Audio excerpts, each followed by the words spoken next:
우리 하나님의 말씀 듣겠습니다. 2020년도 우리 성탄절을 맞아서 어떤 메시지를 가지고 하나님의 말씀에 복음의 말씀을 전할까 이렇게 생각을 하다가 제가 여기 나와 있는 것처럼 화목제와 2020년도 성탄 이렇게 제목을 정해봤습니다.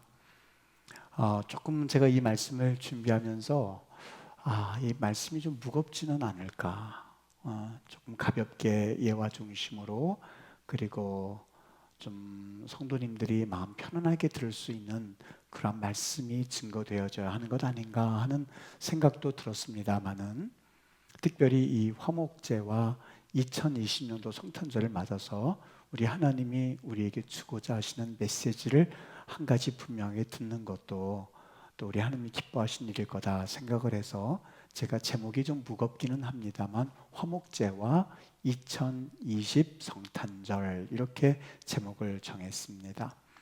여러분 금방 느끼시는 것처럼 작년 성탄절만 하더라도 2020년도 성탄절을 우리가 이러한 모습으로 성탄 예배를 드리게 될 줄은 우리 상상도 하지 못했습니다. 그때 1월 달부터 코로나가 시작이 되어서 작년 성탄절 12월 달 보내고 나서 1월 달부터 이런 기가 막힌 상황에 처하게 될 줄도 상상하지 못했고, 또 우리에게 이러한 시대가 닥칠 줄도 예상도 하지 못했습니다만은, 바라기는 내년도 2021년도 성탄절에는 모든 것이 다 회복이 되어서, 그래서 다시 원상태로 모든 우리의 삶과 또 우리의 생활 패턴이 되도록 하구나라고는 고백이 있는 그런 성탄절이 될 수 있게 되기를 주님의 이름으로 우리가 기도하고 또 기다릴 뿐입니다. 우리 하나님이 2021년도에는 또 어떤 일들이 우리를 기다리고 있고 또 어떤 상황이 펼쳐질지는 잘 우리는 예측은 하지 못합니다만은, 그래도 예수 믿는 이 하늘의 거룩하신 하나님을 믿는 이 믿음의 은혜를 가지고 21년도에도 힘차게 살아갈 수 있게 되기를 주님의 이름으로 부탁을 드립니다.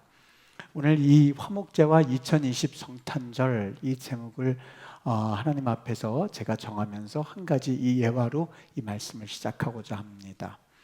아주 옛날 의가 좋은 두 형제가 있었다고 합니다. 너무나 사이가 좋아서 그 의가 좋기로 소문난 형제였는데, 어느 날 둘이 함께 이제 한양으로 길을 향하고 있었습니다.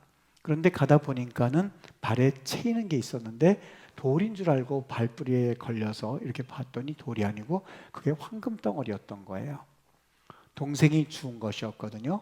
너무 깜짝 놀라서 그 노다지를 얻고는 얼마나 기쁘겠습니까? 형, 나 지금 금덩어리를 주웠어. 그래, 그거 나 좀 보자. 이만하면 우리 이제 고생은 면한 것 같구나. 어쩌면 우리 둘 다 한평생 먹고 살 만큼 재산이 될 수 있을 것 같아 라고 하면서 그 황금 덩어리를 만지는 것이었습니다. 동생이 그 모습을 보자 좀 불안했는지 그거 나도 좀 봅시다. 동생도 역시 황금 덩어리를 만지작거리고 있었던 거예요. 또 조금 있다 형이 나도 좀 한번 다시 만져보자 해서 형이 가져왔다가 동생에게 갔다가 형에게 왔다가 동생에게 갔다가 왔다 갔다 한 거예요. 그렇게 하면서 길을 가고 있는데 나룻배를 타고 건너가다가 그 형이 그 금덩어리를 그 물속에 확 던져버리는 게 아니겠습니까? 순간 동생이 펄쩍 뛰면서 형, 그거 내가 주운 건데 형이 그거를 강바닥에 그렇게 던지면 어떡해 하고 소리를 질렀던 거예요. 그때 형이 그 동생에게 이렇게 말했습니다. 그 금덩어리가 내 손에 있을 때는 욕심이 생기고 그 금덩어리가 내 손에 있을 때에는 미움이 생기더라.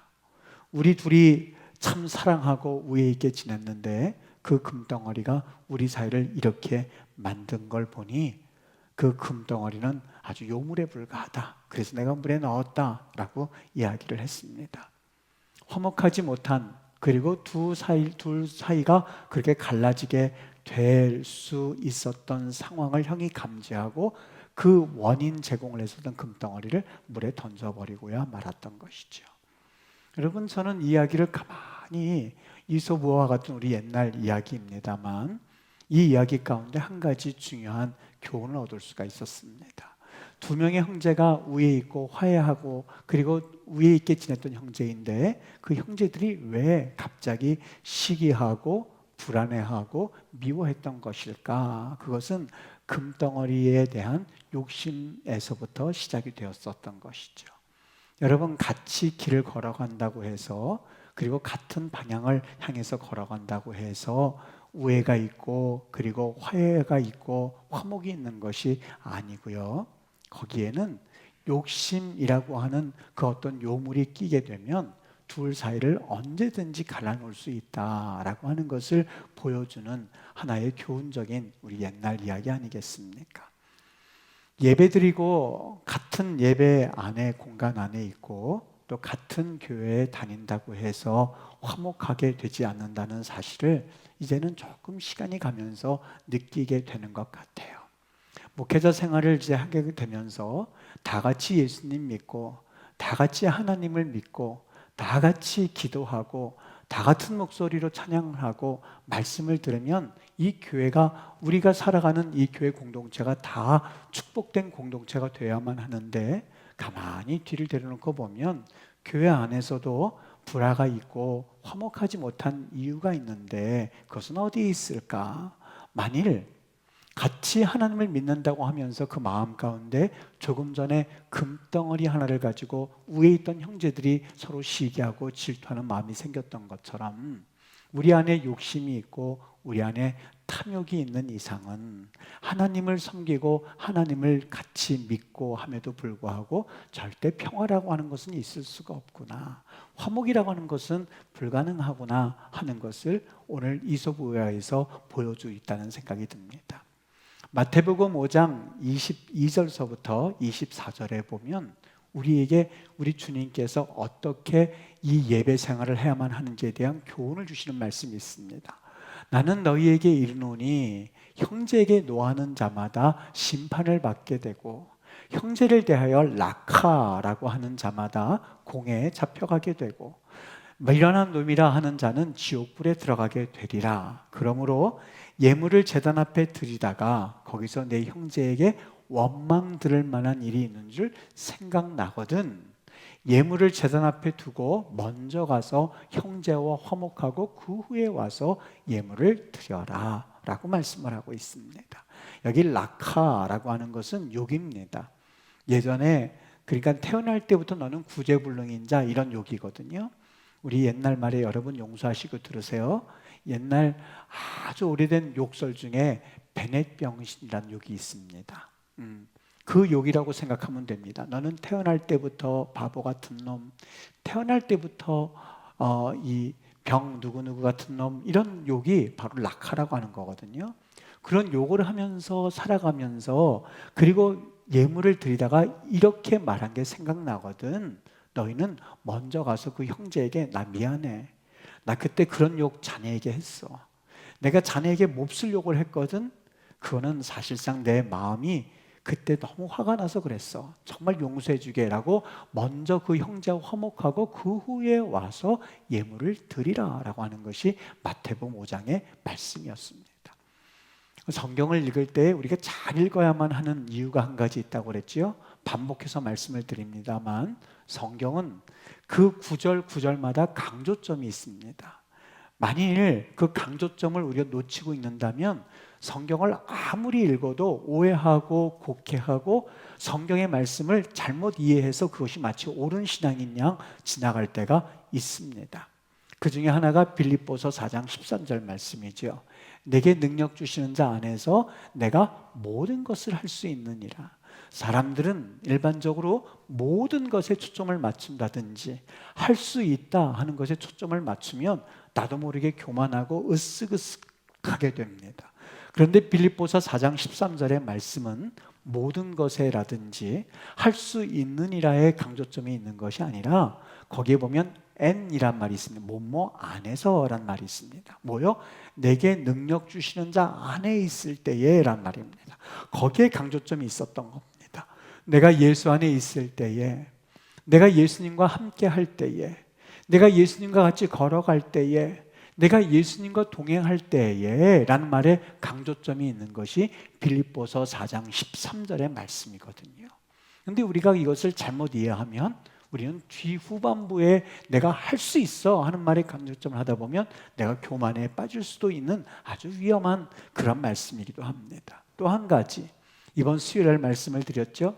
마태복음 28장 19절서부터 20절에 가보면 우리가 선교사를 파송할 때나 그리고 우리가 결단할 때 자주 사용되는 말씀입니다. 너희는 가서 모든 민족을 제자로 삼아 아버지와 아들과 성령의 이름으로 세례를 주고 내가 너희에게 분부한 모든 것을 가르쳐 지키게 하라. 볼지어다 내가 세상 끝날까지 너희와 항상 함께 있으리라 라고 하는 말씀입니다.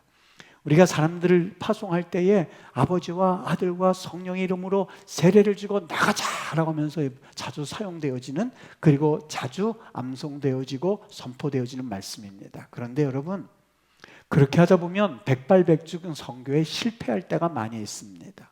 선교라고 하는 것, 사도행전의 역사를 보면 단 한 번도 회의를 해서 우리 이렇게 하십시다, 저기에 선교를 하십시다, 저쪽으로 가서 우리 하나님의 복음의 말씀을 전합시다라고 해서 복음의 말씀이 전파된 적이 한 번도 없습니다. 다 한결같이 거기에서 복음을 전하 핍박받으면 쫓겨서 또 다른 지역으로 가고, 거기에서 복음을 전하다가 또 핍박을 받으면 또 다른 지역으로 가고, 거기서 복음을 전하다가 또 핍박을 받으면 또 도망가고 하다 보면 있는 자리에서 복음을 전하는 그러한 선교의 역사가 사도행전의 역사거든요. 단 한 번도 내가 이렇게 한번 해봐야지 적이 없습니다. 그런데 우리는 어떻습니까? 아버지와 아들과 성령 이름 세례를 주니 그 다음 타켓은 여기, 그 다음 타켓은 여기, 그 다음 타켓은 우리 회의에서 이 일들을 감당해 보십시다 라고 하는데 주님이 과연 얼마나 그것을 보면서 슬퍼하실까라는 생각을 했던 말씀입니다. 여기에 강조점은 어디 있는지 아십니까? 후반부의 말씀입니다. 어떤 말씀이요? 내가 세상 끝날까지 너희와 항상 함께 있을 거야. 이것을 기억해. 이것을 믿고 나아갈 때 비로소 여기에 진정한 복음의 비밀이 담겨져 있거든 이라는 말씀이 마태복음 28장 19절에서 20절 말씀입니다. 다시 돌아가서 조금 전에 우리가 읽은 마태복음 5장 22절부터 24절에 보면 형제에게 라카라는 자는 예물을 드리다가 이제 가서 그하고 회개하고 그에게 용서를 받고 와서 예물을 드려라 라고 하는 말씀이 핵심입니다만 그 중에서 또 다른 핵심이 하나가 있습니다. 어떤 말씀이냐면 두 번이나 반복, 세 번, 네 번 반복되는 말씀이 있습니다. 한 절에 두 번 쓰이기도 하고 그 다음 절에 쓰이기도, 그 다음 절에 써서 네 번씩이나 반복된 말씀이 있는데 바로 형제라고 하는 단어입니다. 형제에게 노하는 자마다, 형제를 대하여 낙하라 하는 자마다, 형제에게 원망 들을 만한 일이 생각나거든 형제와 화목하고 구해 와서 예물을 드려 형제를 네 번이나 썼습니다. 무슨 얘기일까요? 어떤 내용이 담겨져 있을까요? 세상 사람들과 화목하고 세상 사람과 부딪히는 거는 그래, 그럴 수 있어. 왜냐하면 그들은 너희들과 생각을 달리하기 때문에. 초대교회 얼마나 교회를 핍박했습니까? 얼마나 교회에 대해서 그 로마 시대에 얼마나 힘든 일을 당했습니까? 그들과 때로는 세상 이방인들과 세상 사람과 때로는 부딪히기도 하고, 그들이 핍박할 때, 또한 종교개혁 때 프로테스탄트 이거 하면서 얼마나 많이 부딪혔습니까? 세상 사람들과 생각이 다르기 때문에 그래, 너희들이 화목하지 못하고 때로는 부딪히는 거는 그것도 화목하면 좋지만 어쩔 수 없이 그럴 수 있다고 쳐. 그래, 그거는 내가 그냥 한번 지나갈게. 그런데 한 가지 말이야, 예수를 같이 믿는다고 하고 하나님을 같이 믿는다고 하는 네 형제들과 함께 살면서 형제를 대해서 낙하라고 하고, 형제를 대해서 바보 같은 놈이라고 하고 노하고, 그리고 형제에게 원망들 만한 일이 있는 줄 생각나거든 형제란 말에 계속해서 반복하고 있습니다. 세상 사람들과는 그렇다는 것을 내가, 그것도 사실 안 되긴 하지만 어쩔 수 없이 살다 보면 그건 인정하겠어. 그런데 너희들 같이 하나님 믿는다고 하면서, 너희들 같이 하나님을 찬양한다고 하면서 입술로 같이 하나님 부르는 형제 아니야? 남자 여자 할 것 없이, 노소 할 것 없이 너희들 이젠 형제라고 하는데 형제들끼리도 그 말입니다. 여러분, 형제들끼리 형제 자매라고 하면서 같이 교회 다니고 예수님 섬긴다고 하는 너희들 그 사람들이라고 하면서 그들을 향해서 주셨던 말씀이거든요. 화목 없이 제사를 드리는 유대인들 보면서, 형제라고 하면서 화목 없이 드려지는 그 제물을 보면서 예수님께서 정확하게 형제란 말을 여기에서 4번이나 반복하고 있었던 겁니다. 조금 얘기를 돌려서요, 이 제사 가운데 화목제라고 하는 것이 있습니다. 다른 제사는 하나님께 다 태워서 불러드립니다만 이 화목제만큼은 이 화목제물을 사용하는 방법이 좀 다릅니다. 어떻게 다르냐면, 화목제물을 드릴 때 첫 번째 하나님께 드리는 부위가 있습니다. 기름덩어리라든지 2개의 콩팥이라든지, 그리고 간은 그냥 태워서 하나님께 드려요. 그건 하나님께 바쳐지는 몫이에요. 두 번째, 사람에게 드려지는 몫이 있는데 그것은 제사장 몫이 있어요. 제물을 드리고 난 다음에 예를 들어서 다리를 자른다든지 아니면 등심을 자른다든지 그거는 제사장을 드려요. 두 번째 몫이에요. 세 번째 몫이 있는데 그 몫은 가져오는 거예요. 제물을 드린 사람이 다 가져오는 거예요. 그 가져와서 그 제물을 자기가 먹는 거예요. 그게 세 몫이 있어요. 그게 화목제물의 뜻이에요. 첫 번째, 하나님께 기름덩어리, 그리고 이 향기 난다고 해서 기름덩어리를 드렸어요. 다른 의미가 아니라 기름을 태우면 향기가 난다는 말이요. 그래서 기름덩어리, 간, 그리고 이 간 콩팥, 이것을 하나님께 드리고, 두 번째는 제사장에게 좋은 부위를 일단 드리고 나서 세 번째는 그걸 다 가지고 옵니다. 가져와서 먹는데 여기 먹을 때 조건이 있습니다. 어떤 조건이냐면 18절, 15절 말씀 읽어드릴게요. 보세요. 화목제물의 고기는 그날에 먹을 것, 화목제물의 고기는 드리는 그날에 먹을 것이요, 조금이라도 이튿날 아침까지 남겨두지 말아라 하는 조건이에요. 이틀까지 남겨두라. 또 두 번째 조건인데 뭐냐면 18절 말씀 보세요. 화목제물의 고기를 중간에 이튿날에 고기를 먹으라는 것은 또 다른 제물의 성격인 건 잊어버리세요. 18절에 보면 화목제물의 고기를 셋째 날에 조금이라도 먹으면 그 제사는 기쁘게 받아들여지지 않을 것이라. 드린 자에게도 예물답게 되지 못하고 가증한 것이 될 것이며 그것을 먹는 자는 죄를 짊어지게 될 거다. 그러니까 무슨 얘기예요? 절대로 그날에 다 먹을 것이지 남겨두지 말아라 라는 말입니다.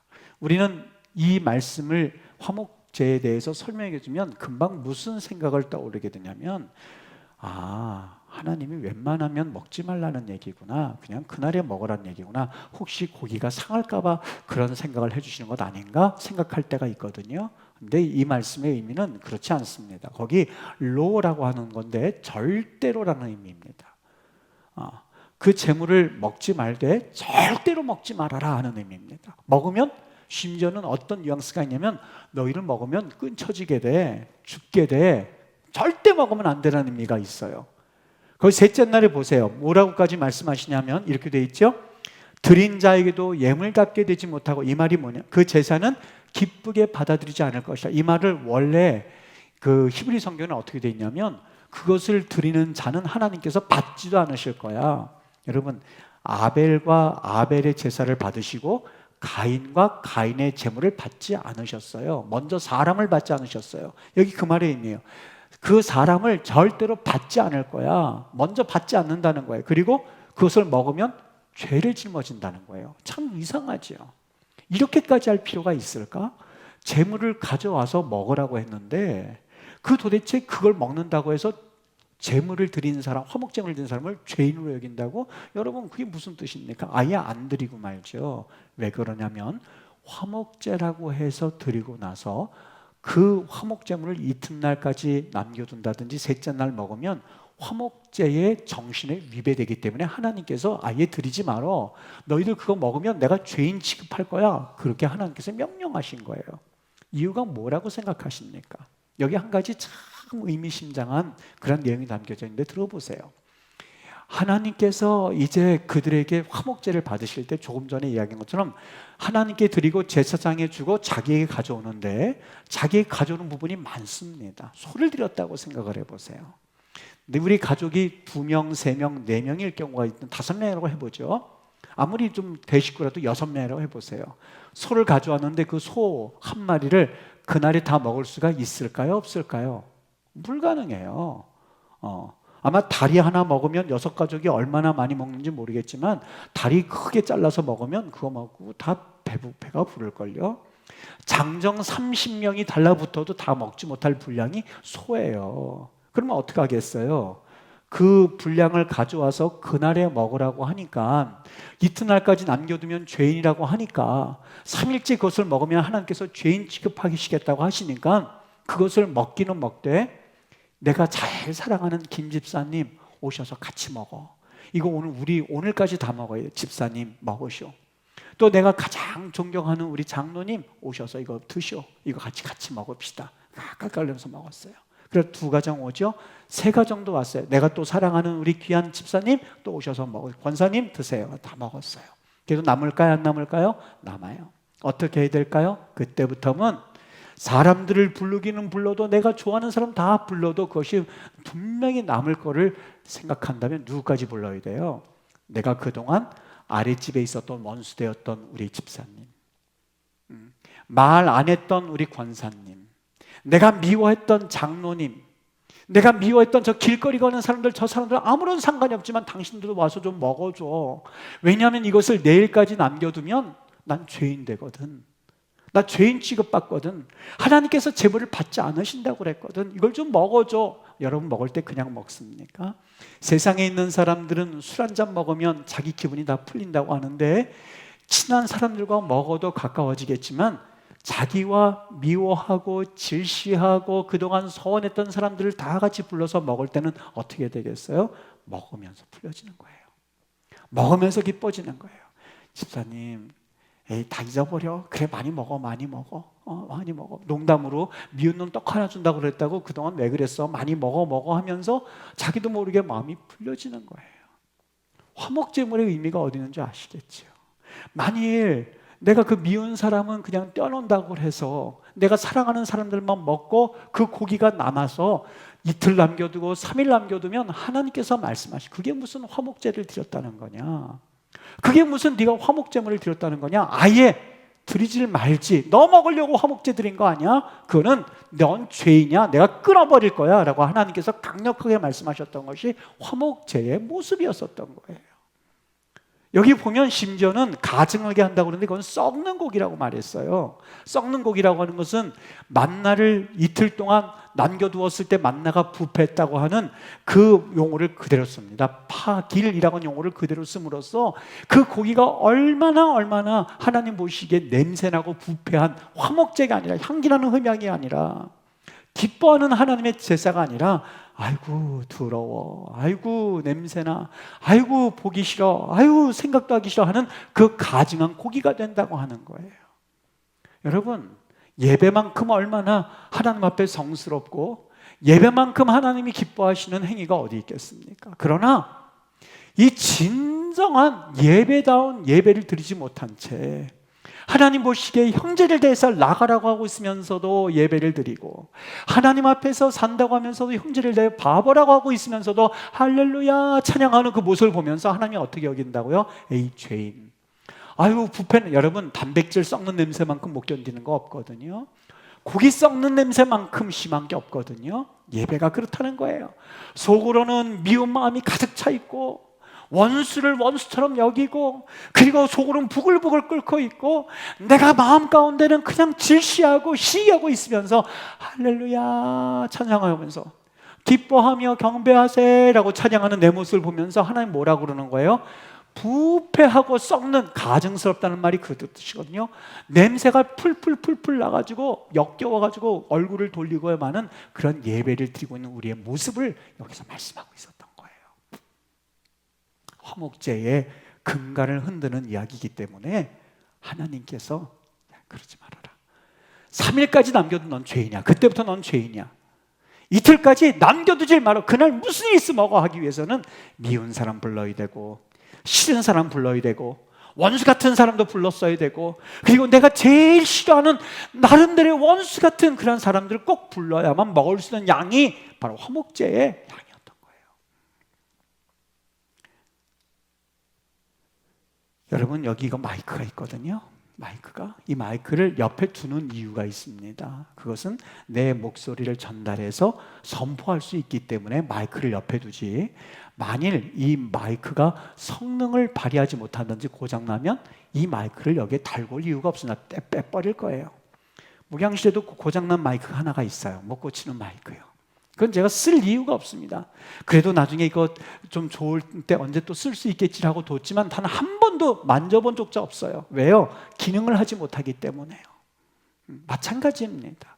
하나님께서 우리를 이 땅에 불러주셨고, 또 하나님께서 우리에게 예배드리는 모습과 또 하나님께서 우리를 써주시는 이유가 있고, 하나님께서 우리에게 진정으로 예배를 통해서 원하시는 것이 있는데, 그 원하시는 것을 단 한 번도 하나님께 들어주지 못한다면, 여러분, 과연 우리가 하나님의 자녀로서 여기에 붙어있는 마이크처럼 하나님께 우리는 가까이 붙어있을 수 있느냐라고 하는 거예요. 하나님께서 이걸 빼버려서 찬장에 놔둔다든지 아니면 쓰레기통에 박아둔다면, 여러분, 그것이 우리와 같은 인생이라면 얼마나 고달픈 일이겠는가 하는 이야기예요. 독일의 젊은 신학자 본 회퍼라고 하는 아주 유명한 신학자가 있어요. 그 신학자가 무슨 말을 했냐면요, 이런 말을 했어요. 형제와 불화해서 형제의 말을 듣지 않습니까? 형제의 말을 듣지 않기로 결심했습니까? 멀지 않아 하나님의 음성도 들려오지 않을 날이 올 것입니다. 나 저 사람 말 듣고 싶지 않아. 나 저 사람하고 상대하고 싶지 않아. 나 저 사람과 얘기하는 것조차가 짜증이 나. 그렇게 말하고 있습니까? 얼마 가지 않아서, 여기서 얼마 가지 않는다는 것이 얼마를 말하는지 모르겠지만, 얼마 가지 않아서 당신은 하나님의 음성도 듣지 못하게 될 겁니다 라는 얘기를 했어요. 굉장히 의미심장한 얘기죠. 나는 저 사람과는 저렇게 되고 있지만 하나님과의 관계는 나는 좋아 라고 생각하고 있습니까? 착각이라는 거예요. 난 저 사람만은 나는 절벽을 쌓지만 난 그래도 하나님과는 소통하고 있으니까 괜찮아 라고 생각하고 있습니까? 착각이라는 거예요. 형제에게 대하여서 락하, 형제에게 대해서 노하는 자마다 예물을 제단 앞에 두고 오라고 하였는데, 사실 우리는 형제와는 담을 쌓고 있으면서 하나님과의 관계는 괜찮다고 하는 생각 가운데 주님 앞에 나오는 우리의 모습들이 얼마나 가증스럽게 여겨질 수 있는가라고 하는 것이 마태복음 5장에서 하나님이 부패한 곡이라고 표현하고 있는 것이죠. 2020년도 성탄절을 맞아서 하나님 앞에 어떤 음성을 가지고 우리가 은혜를 나눌까? 여러분, 예수님이 이 땅에 오신 목적과 이유는 바로 오직 하나입니다.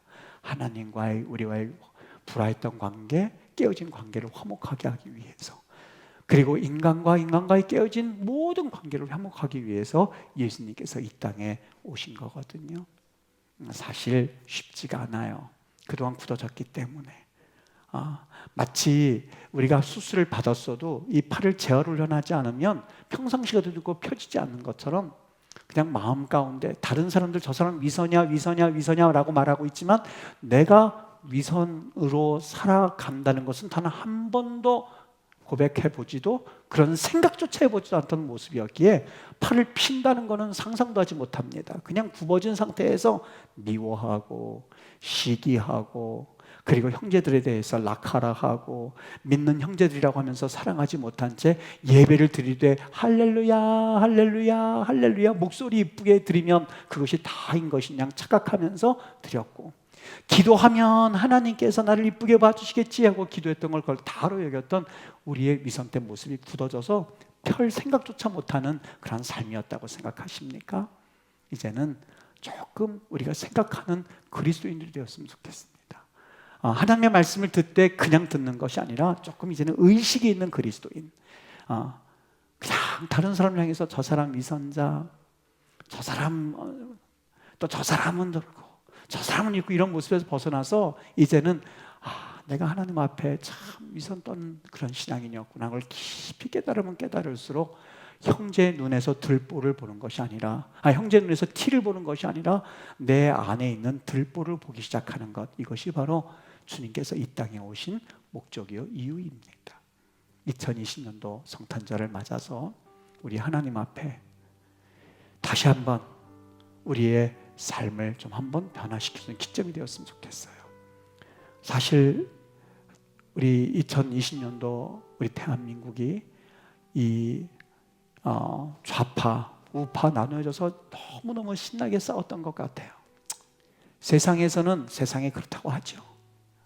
세상에서 세상 논리가 작동되니까 그렇다고 인정하는 건 아니지만 그래, 에이, 그렇구나 하고 그냥 넘어갑니다만, 형제들끼리 같이 하나님 믿는다고 하고 같이 주님을 따른다고 하고 같이 하나님 나라를 들어가겠다고 하는데, 여러분 하나님 나라 들어가가지고 정말 견딜 수 있겠습니까? 같이 하나님 나라 들어가는 것 자체를 예를 들어서 끔찍하게 생각한다면 우리가 과연 하나님 앞에 예배하는 목적과 이유가 뭘까라는 생각을 우리 해보지 않으셨겠습니까? 성도만 그렇겠습니까? 여러분 가족들끼리 어떻게 지내셨습니까? 성탄절을 맞아서 그동안 서운했던 가족들이 있다면 전화하세요. 예수 믿는 사람들 그러는 거 아닙니다. 전화하세요. 편안하셨습니까? 또 성도들끼리 서운하고 그런 게 있다면 편안하셨습니까? 죄송합니다. 시작해야 돼요. 그게 예수 믿는 사람의 모습이에요. 하고 이렇게 하고 일평생 지낸다면 하나님 음성도 못 듣는 거예요. 일평생 그러다 끝나는 거예요. 여러분 주님 은혜 가운데 2020년도 화목제와 2020년 성탄절입니다. 믿음의 은혜를 가지고 살아간다고 하는 거룩한 백성들이 어떻게 살아야 될 건가 하는 것을 오늘 말씀을 통해서 깊이 깨닫고, 그리고 그 깨달은 말씀을 다시 한번 실천함으로써 하나님 앞에 정말 의미 있는 2020년도 성탄절이 되실 수 있게 되기를 예수님의 이름으로 축복합니다.